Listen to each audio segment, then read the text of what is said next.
मेरा नाम विनीत कुमार है। मैं कक्षा 8 में पढ़ता हूँ। मेरे प्रोजेक्ट का नाम है विद्युत जनित का सिद्धांत। विद्युत चुम्बकीय प्रेरणा परिघटना पर आधारित प्रयोग। जिन प्रयोगों का हमने अध्ययन किया उनमें उत्पन्न प्रेरित विद्युत धारा का परिमाण प्राय बहुत कम होता है। घरेलू उपयोग। इन सिद्धांतों का प्रयोग घरों और उद्योगों में बड़े पैमाने पर विद्युत धारा उत्पन्न करने के लिए किया जाता है।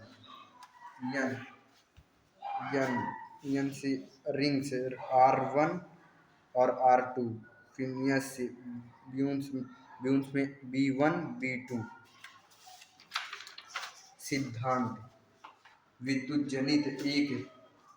जनित में एक घूर्णन आयताकार कुंडली ABCD होती है जिसमें किसी अस्थायी चुंबक के दो ध्रुवों के बीच रखा जाता है। इन कुंडली के दो सिरों दो वाल्व R1 तथा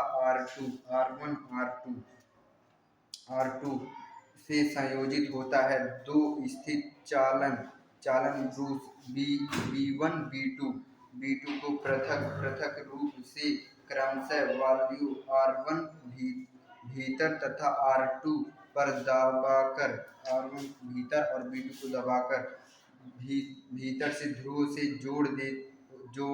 जोड़े होते हैं। चुंबकीय क्षेत्र के भीतर स्थित कुंडली को घूर्णन गति देने के लिए इसी ध्रुव को यांत्रिक रूप से बाहर से घुमाया जा सकता है।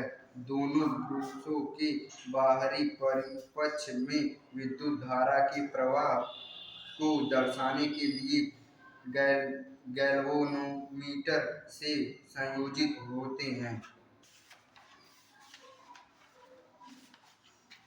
कार्यप्रणाली।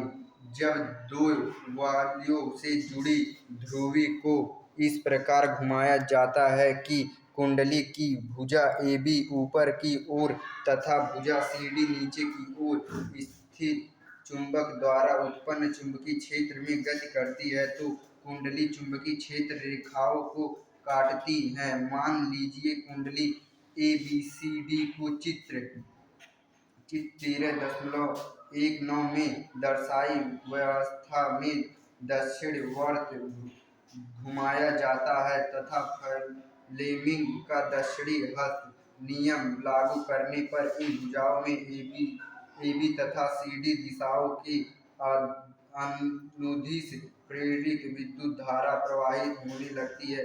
इस प्रकार कुंडली में ABCD दिशा में प्रेरित विद्युत धारा प्रवाहित होती है।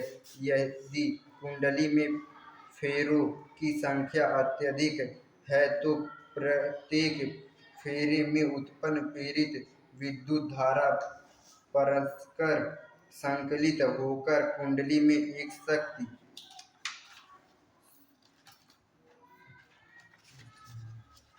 आती है।